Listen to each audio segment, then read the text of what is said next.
Welcome on in, everybody. Sports Radio 94 WIP. It's Brodes hanging out with you all week long at this time. I am in for John Johnson. We're going to have a lot of fun breaking down the Eagles. Fun is an interesting word to utilize here, but they did win the football game 22-16 versus Carolina. Yes, this was technically a typical letdown spot, and they still managed to come out with a W in the win column, and that matters. But the offensive passing game is flat out unacceptable. It's so bad that they can't even get A.J. Brown targets. They can't even target their number one wide receiver. That is disgusting. That is a problem from top to bottom. Some of it is on Jaylen Hurts. When we see A.J. Brown get out of a break and Jaylen hesitates and he's not trusting himself and he's not willing to throw a ball that is timed perfectly, so when A.J. gets out of his break, the ball is right on the money at the right time, that's a problem because the play is there to be made and the quarterback is afraid to make the play. That's an issue. And I'm a fan of Jaylen Hurts, but I thought he had a horrible day. I thought that was arguably his worst day in the passing game. And my confidence has dropped after this win against the Panthers, and that bothers me. My question to you, though, at 215-592-9494, as we get started here, did your confidence drop at all? Or is this just a trap game that they managed to win?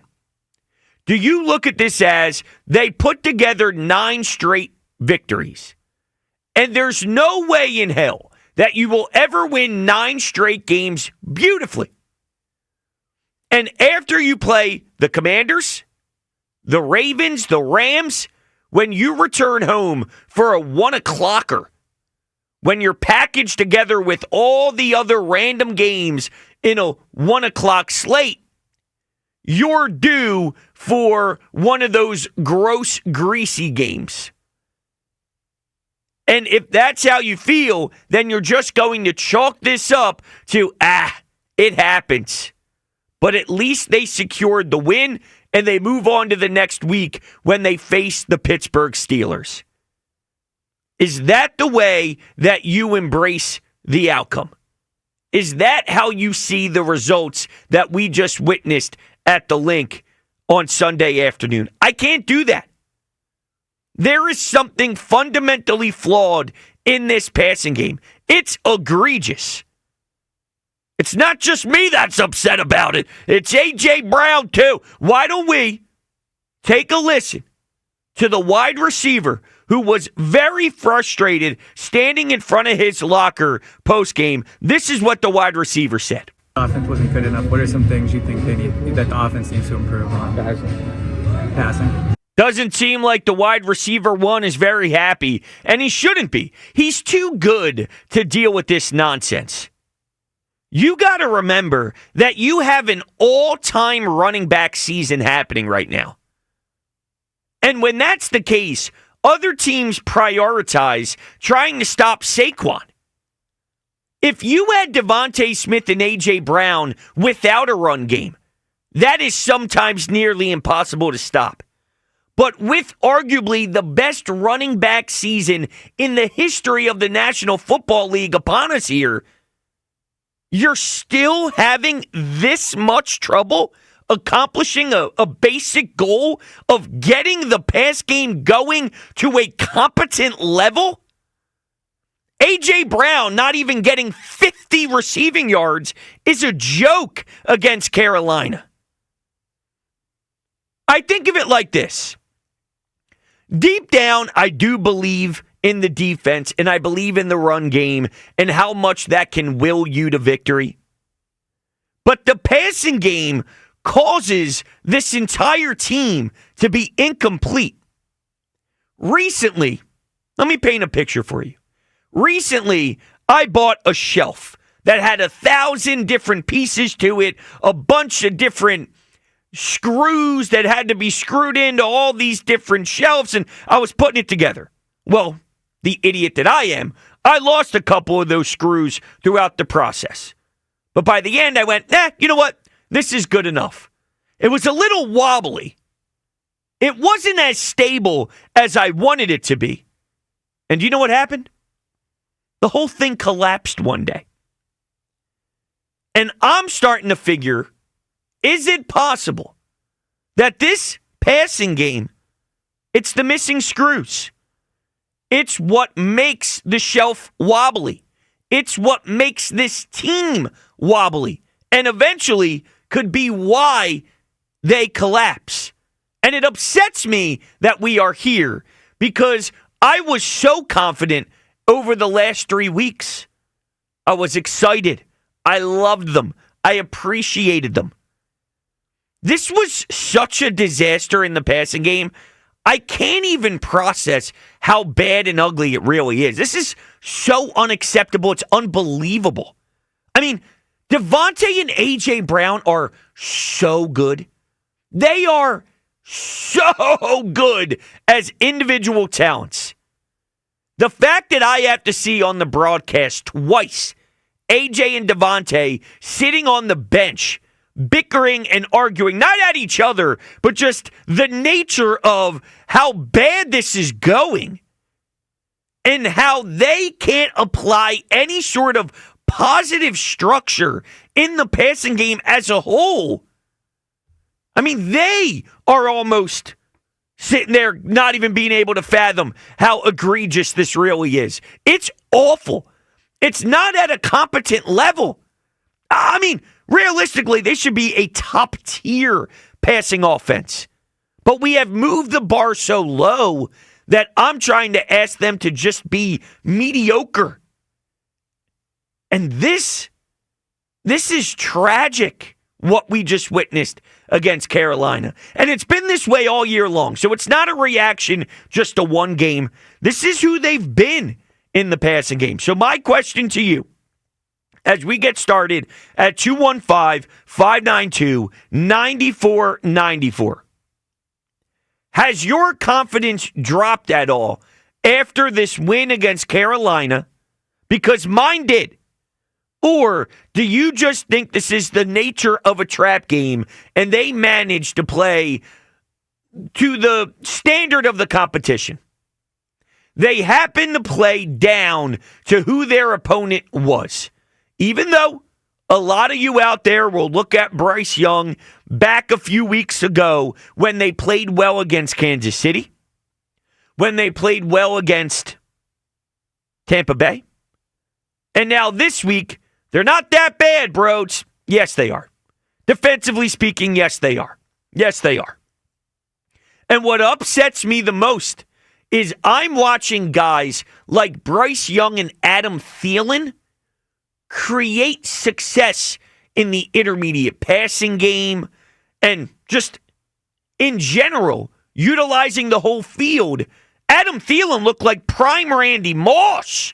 He was teaching Cooper DeJean a thing or two about being in the league for however many years Adam Thielen's been in this league. But how in the world can Bryce Young and Adam Thielen get that level of production against this defense, yet Jaylen and A.J. Brown can't get production against Carolina's defense that's missing Clowney? And that's a huge part to their defensive line. It's a big name. He wasn't out there. You can't get any life against that team? Come on, man. This is a punch below the belt. I could live with a game that isn't your best. It happens, especially through 9 games and 9 wins. But I do feel that this hit a new low. Trying to move the football in the air and struggling as poorly as they did, this was an all-time we need to have a conversation. And I believe in Jaylen, But this was garbage. I mean, there's just no other way to sugarcoat this thing. We can't hide just behind the win. This is so unacceptable. We need to have some real discussion about what in the world is happening. Remember, Nick Sirianni, a ways way back, banged the table and said, we're going to fix this. Remember? We're going to fix this, he said. Slow starts, the offense. I haven't seen anything improve in that area. In fact, this was a step backwards. So 215-592-9494.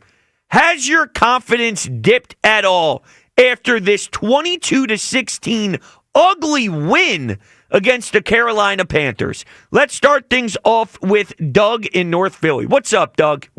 Hey, man. Good morning, man. Good morning. I agree with you 100%. Now, I'm not trashing Jaylen, but when the Eagles drafted him in the second round, I thought about it. I remember him at Alabama. I was like, okay, another running quarterback. Now, as soon as he took the place, let's say, I think it was Nick Foles or one of them, I said, well, the Eagles got to groom him because he's a runner, but they have to groom him as somewhat of a pocket quarterback. He went to all these quarterback camps in the past. I said, okay. But today, I was so angry and frustrated with Jaylen Hurts' accuracy. Now, he got all that talent around him. I look at other quarterbacks and say, why can't Jaylen throw the ball like them?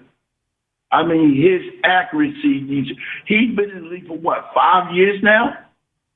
His accuracy bothers me going forward.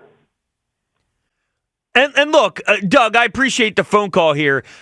Here's my problem with the whole Jaylen Hurts can't throw thing.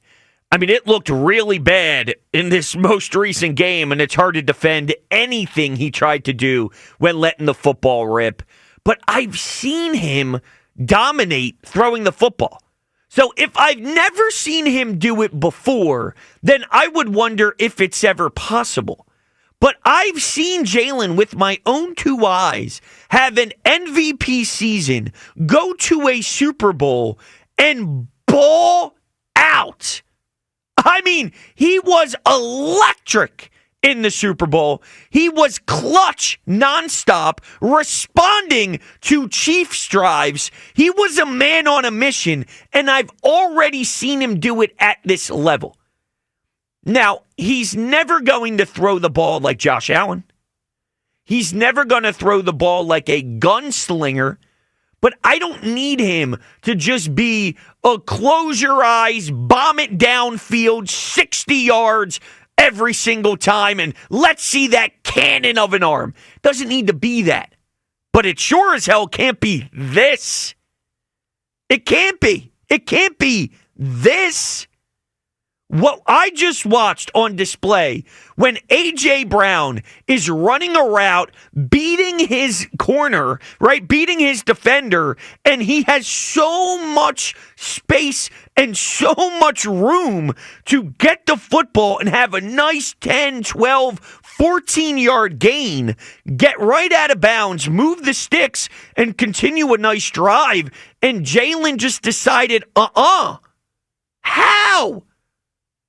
That should be the first thing you do when you snap the football is no, I'm looking his direction and I'm anticipating him to beat his defender because he does 99% of the time.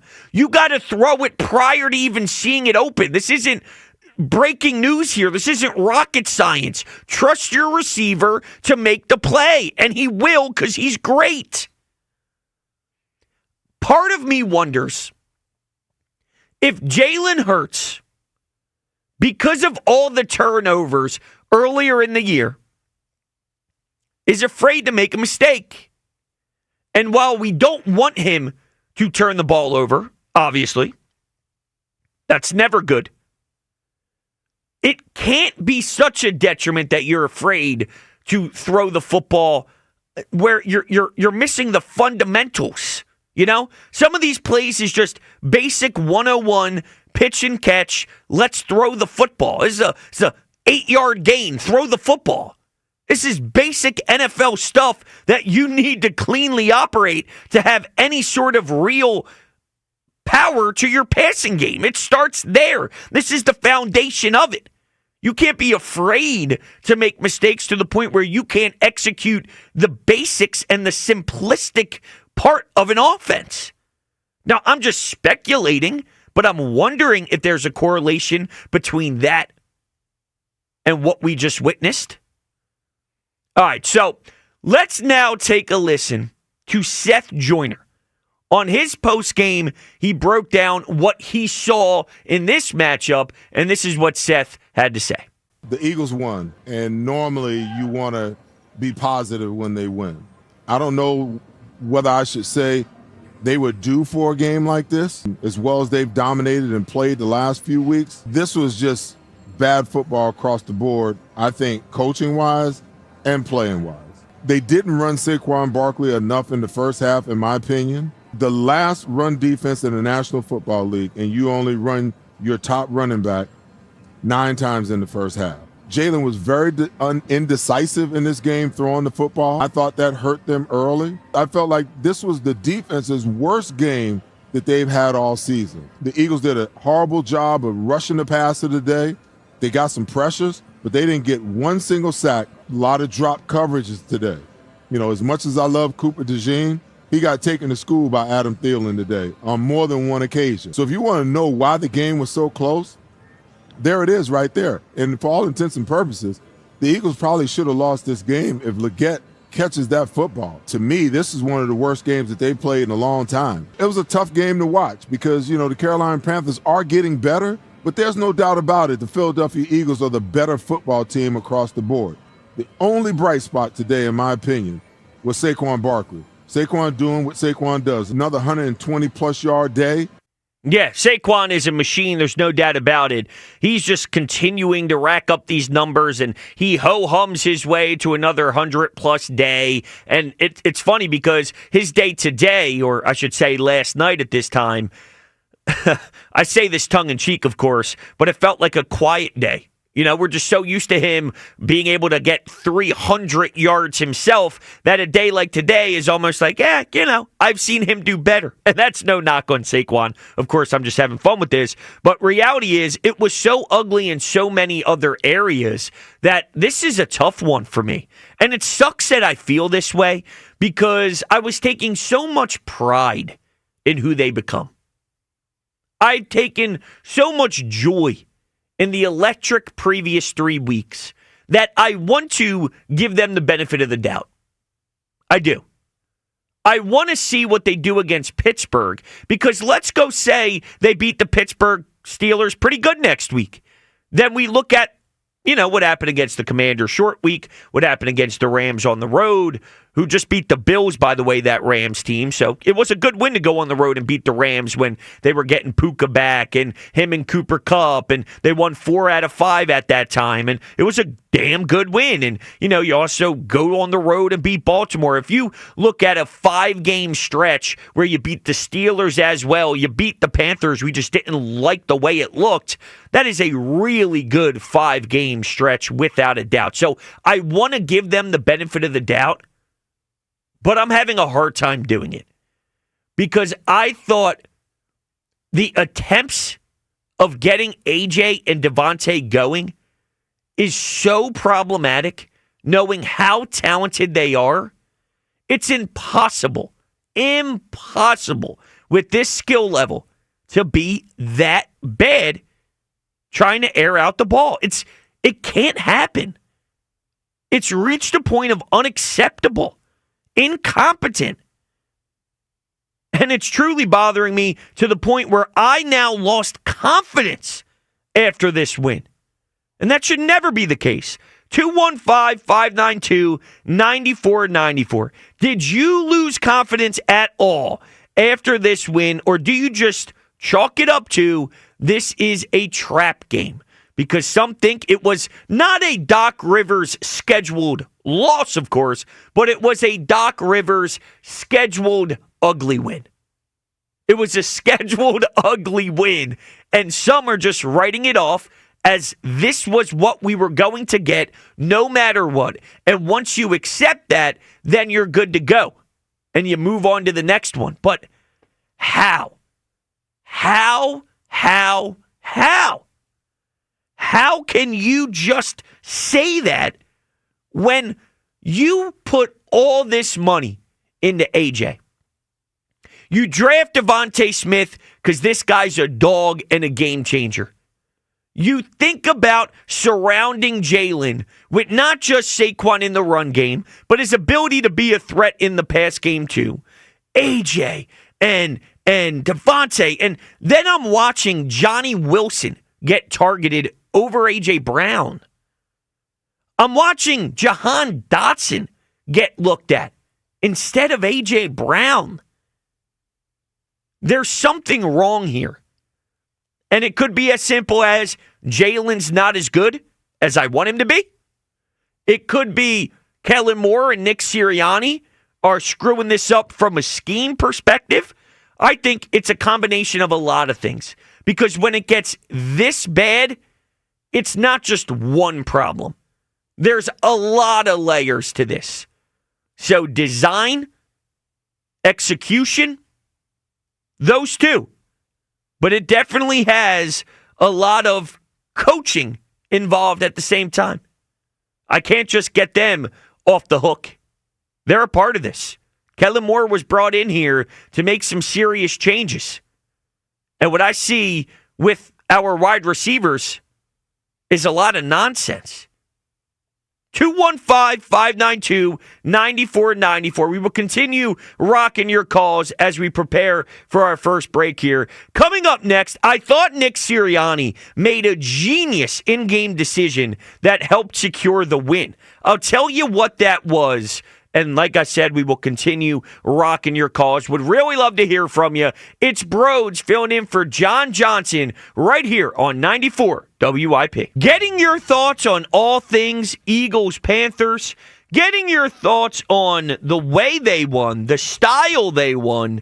And I'm really trying to figure out if Eagles fans out there are okay with how it looked with the eye test, because the Panthers are a 3-win team that have technically played a little bit, not chippier, that's the wrong word, but they've been playing tougher as of late. They've had more respect over the last few outcomes, that coming into Philadelphia with, some version of confidence in the Panthers locker room, knowing that was the case, you're accepting the fact that the Eagles looked weak.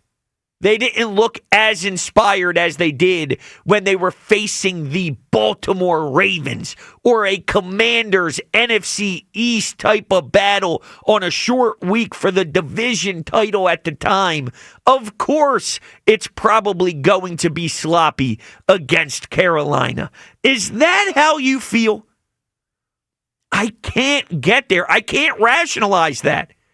Because we've been in the mix for a championship for a while now. We're blessed to have real, legitimate threats every year in an Eagles uniform, for the most part. So we know when it passes the smell test or not. We have the data. We have the information. We have the knowledge. And this passing game doesn't pass the sniff test. I'll tell you what it smells like. I just can't say it on these airwaves. So my confidence has dropped. Did yours? 215-592-9494. Let's go to David in Westchester. What's up, David? Hey, bro. How you doing, man? Doing good. How are you? Happy Victory Monday. How about that? Yes. That's a great way to start the call.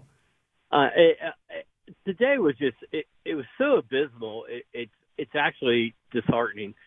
I mean, because we're fresh off last year with that collapse, and today he's doing the same thing he was doing at the beginning of the year, where he's holding the ball, and not getting rid of it, and which I thought he was getting better at doing that. And then, you watch him today and you're like, oh my God, the only thing that he did do better is he does throw it away more, instead of taking a sack. But you sit there and you're watching the receiver's open, 1, 2, 3 open, and he just, he pumps it, or he shimmies his shoulder, or he just sits there, and fakes a throw and then rolls out. And then next day we rolling, and, and nobody breaks open. It's like, so I don't think he's pulling the trigger on the plays that are being called. I don't think it's play calling. I think this all just boils down to the quarterback.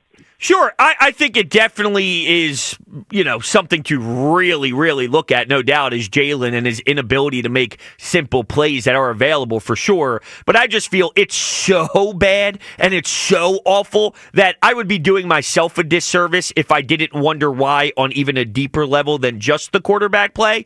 But yeah, I mean, listen, what looked really bad to me in this specific game is it seems like Jaylen isn't trusting himself. And, I can't go as far as saying he's not trusting AJ to win a route, because I don't think that's the case. I think it really comes down to Jaylen himself when it comes down to getting the ball out before the receivers even winning the battle. For some reason, his brain isn't registering that he's got to let the ball fly prior to the battle being won. You got to anticipate the battle being won by your receiver, and he's just hesitating to do that, and that's never going to work in this league.